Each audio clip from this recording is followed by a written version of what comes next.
Buenas, abogado y compañeros. Nosotros somos el grupo número 3, por el cual está integrado por Ruth Hernández Reyes, su servidora, Grecia Gabriela Sánchez, Mayra Esperanza Chávez, Ángel Marcela Adriana, Ángel Hernández Guillén y Juan Jacobo Vargas. Seguidamente estaremos hablando del artículo 60 al 93 del Código Civil, que respectivamente nos da a conocer lo que es el domicilio, la muerte natural, lo que es también de la muerte por presunción y de la extinción de las personas jurídicas. En el artículo 60 pues nos habla que el domicilio de cada persona será el lugar donde éste tenga su residencia habitual. En el caso, por ejemplo, de los diplomáticos residentes por razón de su cargo en el extranjero, conservarán el último domicilio, que es en el territorio nacional. Ahora, en el artículo 61 nos habla que cuando una persona viaja de un lugar a otro dentro del territorio por trabajo o por estudio o por cualquier tipo de actividad, se entenderá que todas ellas tienen el domicilio. ¿Qué nos da a entender esto? Pues nos da a entender que, por ejemplo, si una persona tiene su domicilio en Tocoa y él, por ejemplo, trabaja en lo que es en La Ceiba, él, por ejemplo, está viajando de Ceiba a Tocoa por dicho periodo. Esto se toma pues que los dos lugares son los domicilios de él. Ahora vamos en el artículo 62, que dice que las personas que cuentan con un solo domicilio en el cual reside puede ser domicilio civil, su único domicilio, ya que ellos no cuentan con otros. Y es ahí mismo donde él ejerce su profesión, su oficio, sin necesidad de ir a otro lugar a trabajar o a desempeñar dichas actividades. En el artículo 63 pues nos da a entender pues que una persona puede establecer un determinado domicilio por el cual pueda desempeñar algún tipo de actividad. En el artículo 64 pues nos da a entender dice que los empleados públicos tendrán su domicilio en el lugar donde éste ejecute dicha labor o dicha actividad. Por ejemplo, son las personas que trabajan como trabajadoras domésticas, pues estas personas pues se quedan se quedan pues durmiendo en el artículo 64 pues nos habla de los empleados públicos que tendrán su domicilio en el lugar donde esté ejecutando dicha actividad. Por ejemplo, en el caso de las trabajadoras domésticas, pues cuando ellas pues van a conseguir su empleo y el patrón pues les dice que tienen que quedarse ahí donde ellos, pues se cumple este artículo porque pues su domicilio de estas empleadas serán pues el domicilio durante ellas estén trabajando. En este lugar será el domicilio donde el patrón. Entonces aquí pues donde se cumple este artículo. Bueno, esto ha sido toda mi participación. Muchas gracias por su atención y continuará mi compañera Grecia pues brindándole más información de lo que son los siguientes artículos. Muchas gracias. Hola, muy buenas tardes, abogado. Mi nombre es Grecia Sánchez y yo le voy a hablar acerca de los artículos, iniciando con el primer artículo del 65. Dice: los militares en servicio activo tienen su domicilio en lugares en que están destinados. Esto lo quiere decir que los militares no van a tener su residencia en el lugar donde comenzaron, sino que estos van a tener su lugar donde los asigne. Por ejemplo, si un militar vive aquí en Tocoa, este militar no va a tener su residencia aquí, sino que lo va a tener en el lugar que se le asigne. Por ejemplo, si le toca a Ceiba, su residencia va a ser en el lugar de Ceiba. Como siguiente artículo, artículo 66. Los que sirven a una persona y habitan en su casa, sean mayores o menores de edad, tienen el domicilio en la persona a quien les sirve. Pero si no son menores o poseen bienes que están a cargo de un guardador, respecto a los bienes, al domicilio será en el guardador. Por ejemplo, aquí tenemos dos episodios, que es el episodio 1, si la persona es mayor de edad, entonces la persona vivirá en el lugar donde está brindando el servicio. Por ejemplo, si es una enfermera y a ella la contratan por motivos de enfermedad, entonces ella tiene que vivir en la casa de su patrón y ahí está. Y como siguiente punto de este mismo artículo está también si es menor. En el caso de un menor, el menor tiene que residir en el lugar donde vive el guardador. El guardador es la persona encargada que administra los bienes. También podemos decir de este mismo artículo, en el artículo 67 dice: el domicilio en los que se hayan cumplido una condena es en el lugar donde él la cumplan, por lo que toca a las relaciones jurídicas posteriores a la condena. En cuanto a la anterior, consideren en el último que hayan tenido. Los reos sentenciados, mientras no sean trasladados en el lugar en que se deben extinguir su condena, tendrán como domicilio en el lugar en que se hayan detenido. Como lo dice este artículo, el reo, si no ha sido sentenciado aún, entonces el reo tiene que vivir a donde lo sentenciaron. Como siguiente artículo 67 nos dice: el domicilio de los que se hayan cumplido una condena en el lugar donde la cumplen, por lo que toca a la relación jurídica posteriores a la condena. En cuanto a las anteriores, conservarán el último que hayan tenido. Los reos sentenciados, mientras no sean trasladados al lugar en que se deben extinguir su condena, tendrán como domicilio el lugar en que se hayan detenido. Este artículo los habla muy claro. Este artículo se refiere a las personas que aún no se han sentenciado. Estas personas que aún no se han sentenciado tienen su domicilio en la primera donde ellos fueron arrestados. Entonces ahí cumplen o les toca su domicilio en la primera donde fueron arrestados. También tenemos como siguiente artículo el artículo 69, que dice: el domicilio de las corporaciones, asociaciones, establecimientos bancarios y demás reconocidos como la ley es en el lugar donde se está situada su dirección o administración, salvo que dispusieren sus estatutos o leyes especiales, con tal que el domicilio que en ellos se determine esté dentro de las demarcaciones territoriales sujetas a este código. El domicilio de las agencias o sucursales de compañía o instituciones extranjeras respecto de las negociaciones bancarias en Honduras será el domicilio o reputarán como su representantes legales los adoptadores o agentes constitucionados en la República.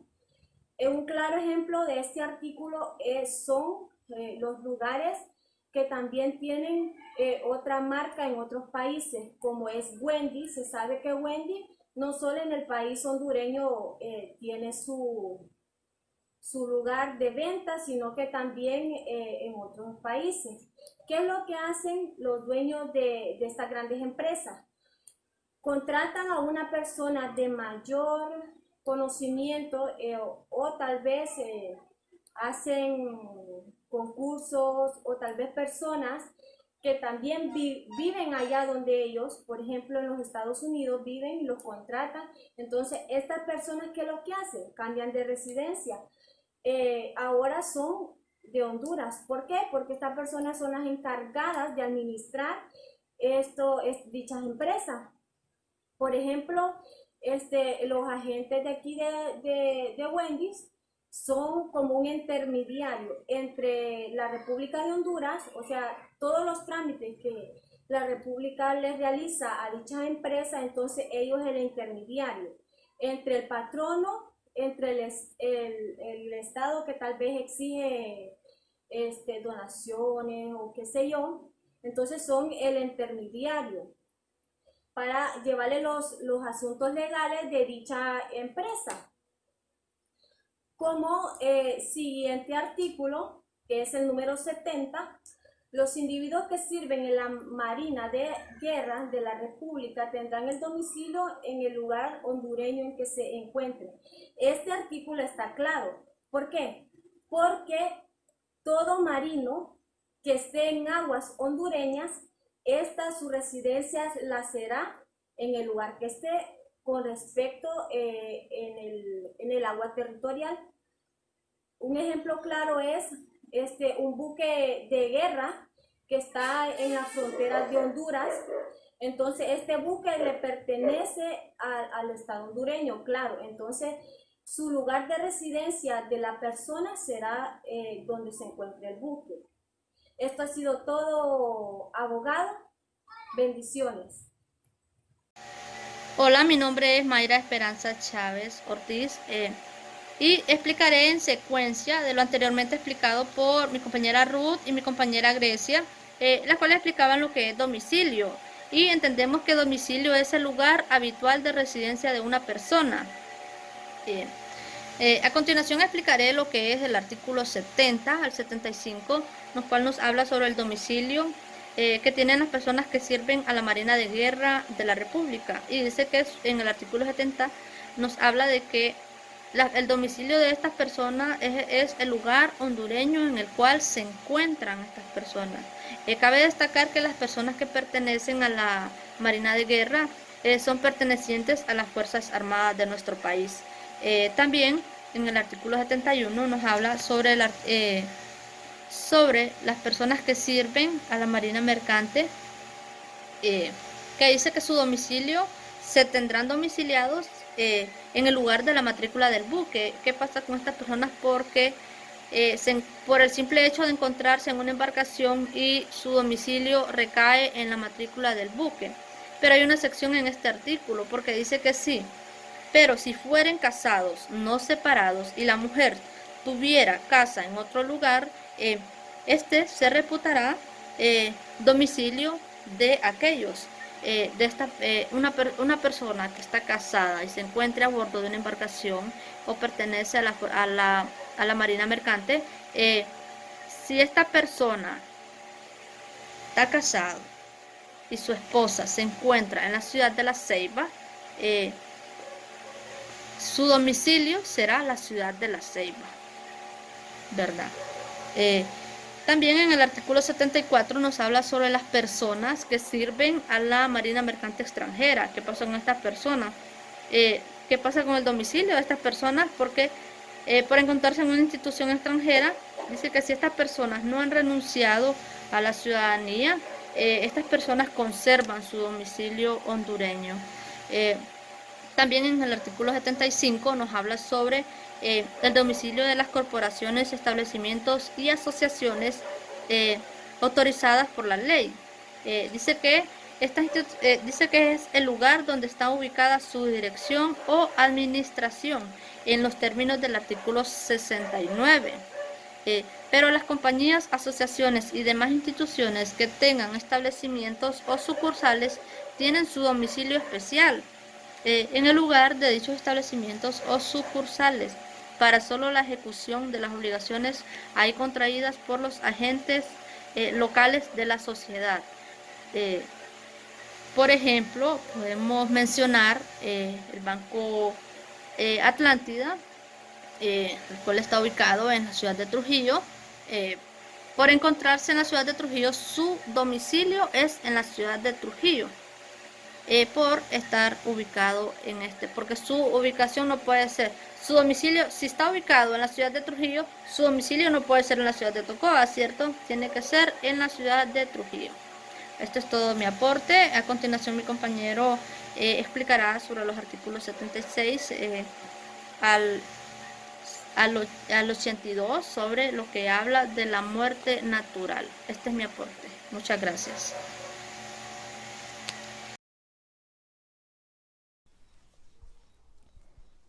Buenas, mi nombre es Angie Adriano y en este caso a mí me toca hablar del artículo 76 al 82.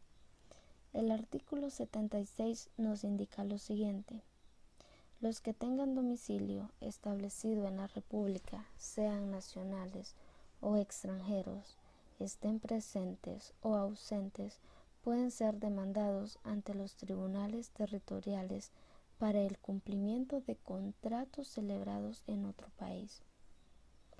Para empezar, voy a iniciar explicándoles lo que es un domicilio. El domicilio es el lugar donde habita una persona por lo menos durante los 6 últimos meses. Nos dice que estén presentes o ausentes. Eso nos quiere decir que una persona, por el simple hecho de que no esté aquí en el país, no va a cumplir con sus obligaciones y siempre es llamado ante los tribunales territoriales para el cumplimiento de la ley.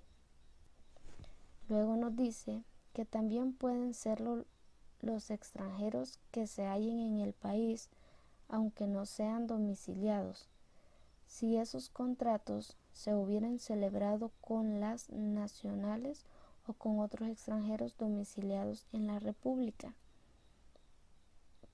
¿Esto qué significa? Buen día, abogado. Seguidamente el compañero que me cedió la palabra, continuaremos dándole secuencia a lo que son los artículos del Código Civil. Y en esta ocasión me toca hablar del capítulo 2 del Código Civil, desde el artículo 83 hasta el artículo 87. En este artículo 83 habla de lo que es la muerte por presunción. Sabemos que la muerte por presunción o declaración de fallecimiento es algo de carácter judicial, y un ejemplo de ello sería es cuando una persona fallece y no existen pruebas científicas, es decir, médicas, o no existe el cadáver de la persona, y se basa y se constituye el hecho a raíz de lo que es otra investigación. Esto a raíz de que el cadáver nunca aparece, hay determinada cantidad de años también, que es lo que lo constituye una muerte presunta o al emitirlo de la declaración, una declaración de fallecimiento.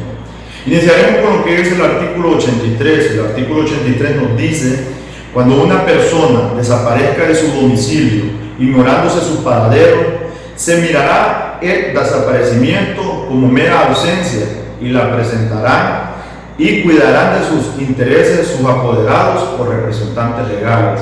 ¿Qué nos quiere decir este artículo? Nos quiere decir que al fallecer una persona y se logra declarar lo que es la declaración de fallecimiento, que es la muerte presunta, los bienes de esta persona estarán a cargo de sus apoderados legales o sus representantes legales.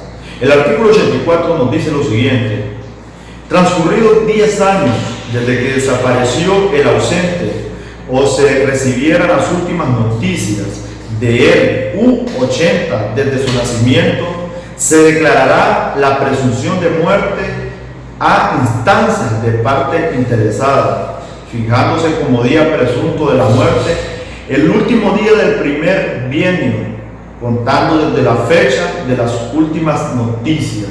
Es decir, se muere Juan Pedro Fernández y no queda rastro de su cuerpo, se murió en una embarcación, el abogado prácticamente o el juez declara que esta persona, al emitir la declaración de ausencia, declara que sus bienes pasan a estar a cargo de lo que es el apoderado legal.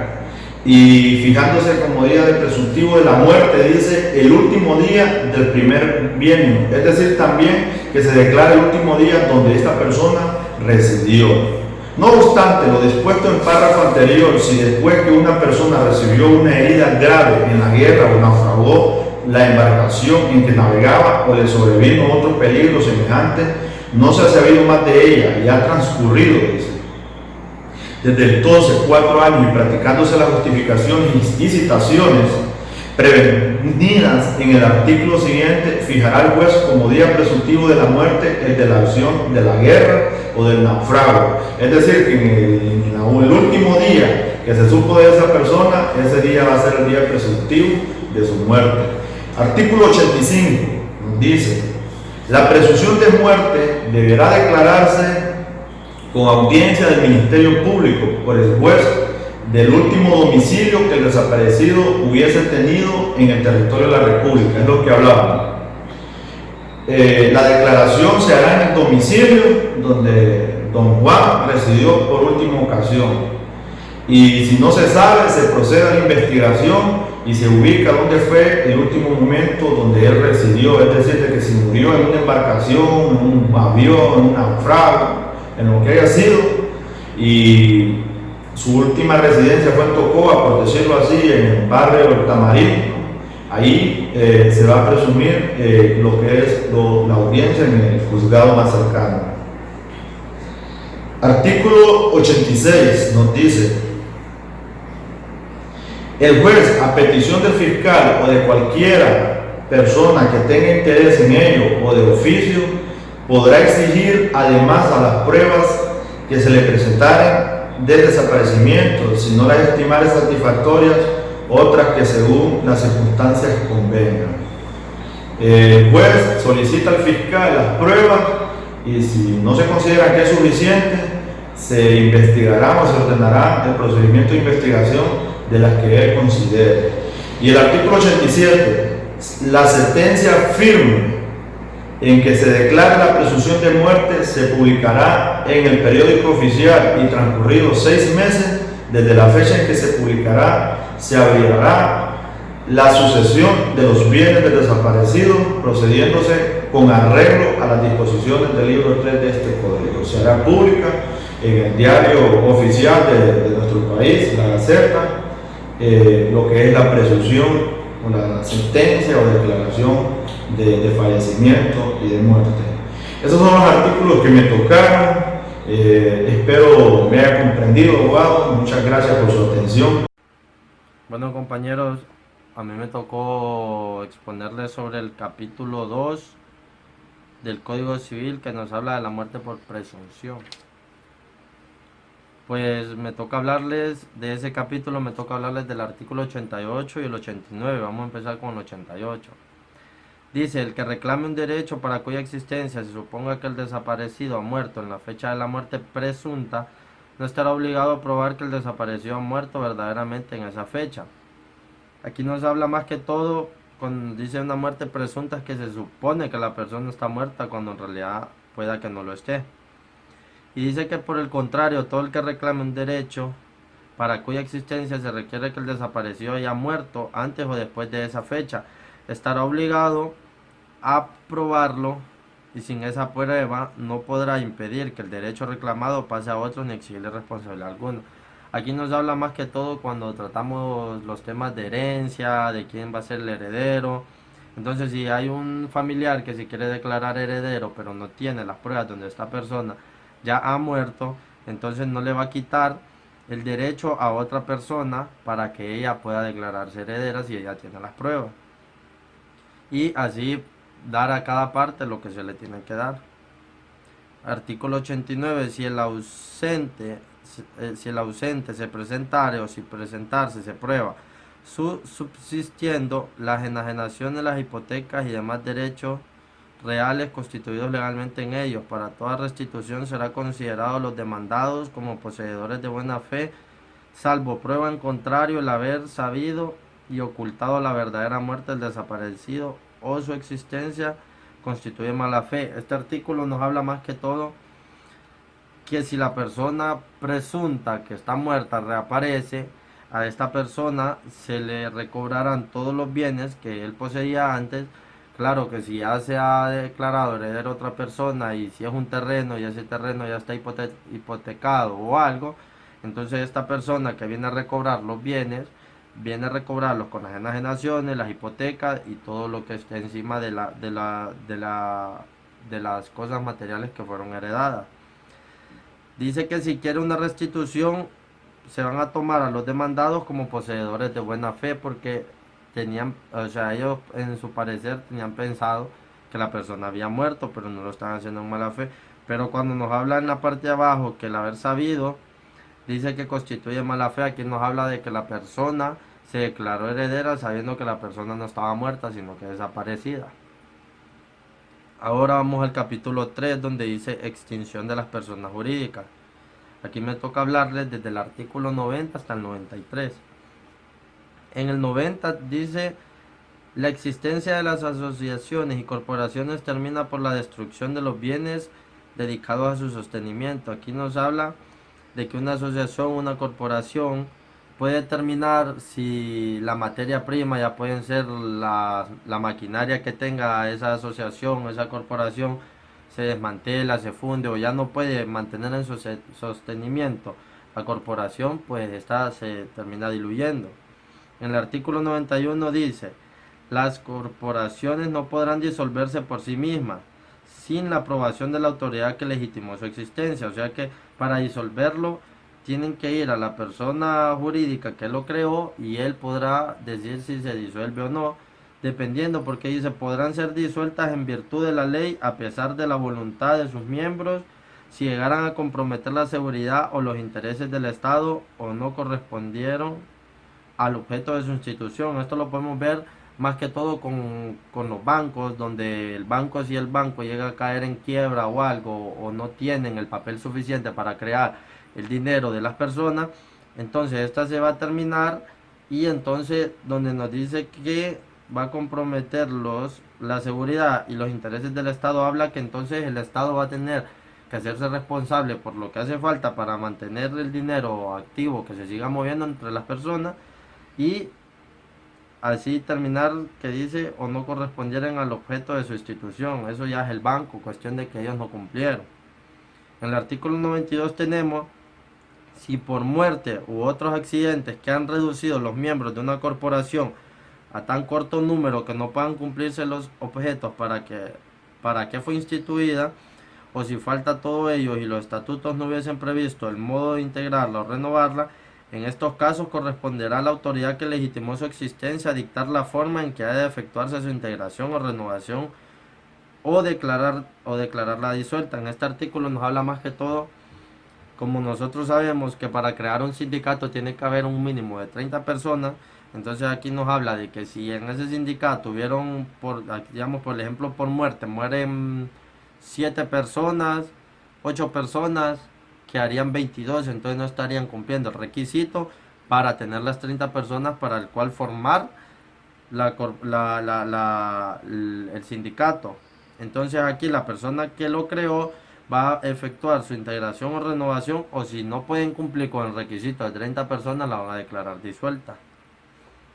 En el artículo 93 tenemos: disuelta o terminada una asociación o corporación, los bienes y acciones que a ella pertenezcan tendrán el destino previsto en sus estatutos, y si nada se hubiese dispuesto en ellos, los bienes y acciones serán considerados como propiedad perteneciente al Estado y se aplicarán por el Poder Ejecutivo, preferentemente a objetos análogos o los de su institución. En este artículo, más que todo, a lo que se refiere es que si se disuelve o se termina una asociación, los bienes o acciones, aquí estamos hablando de las personas jurídicas. Recordemos que donde nos habla de estatutos, esa es la persona jurídica de la asociación. Entonces, si en los estatutos no dice que al disolverse o terminada la asociación o corporación, cada bien o partes de la acción son para tal persona, entonces el Estado va a actuar en su manera y va a poner a disposición todos los bienes y acciones que eran de esa corporación, y los va a poner como, o sea, él va a ser el dueño de ahora de esos bienes y de las acciones, y las pondrá para el Poder Ejecutivo, ya sea los materia prima, lo que tenga la corporación o la sociedad. Y hasta aquí llega mi presentación entonces, y muchas gracias.